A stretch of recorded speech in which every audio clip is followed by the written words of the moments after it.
Alors je crois que c'est une question extrêmement intéressante, d'autant plus que clairement la Chine dispose de capacités fondamentales pour développer ce fameux développement de haute qualité. Tout à l'heure, donc on a parlé dans un premier temps des obstacles avant l'année 2024, tout ce qui a fait que la Chine et l'ensemble des économies du monde ressentaient comme difficulté au cours de la période de la pandémie.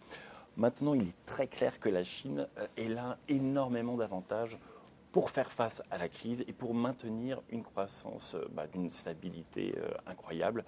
Et là, je vais émettre quelques points. Le premier point dont j'aimerais vous faire part, c'est cette main-d'œuvre abondante dont la Chine dispose et surtout une main-d'œuvre de qualité. Parce que là, on n'est plus dans les années 80 ou dans les années 90.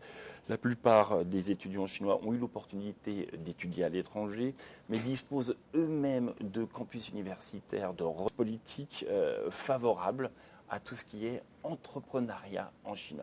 Donc les Chinois sont encouragés, et ça, les Chinois, les gens des catégories, des classes moyennes ou de toutes les classes, c'est très facile pour eux d'ouvrir leur propre entreprise. Contrairement à certains pays européens où pour faire sa propre compagnie, pour faire sa propre entreprise, ça prend énormément de temps, il y a beaucoup de démarches administratives.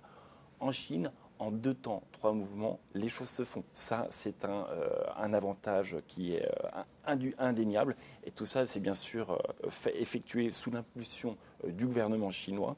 Et bien entendu, tout ça, ça contribue au développement de l'économie chinoise et ça contribue fortement à des opportunités de croissance, non seulement pour la Chine, mais aussi pour l'ensemble du monde.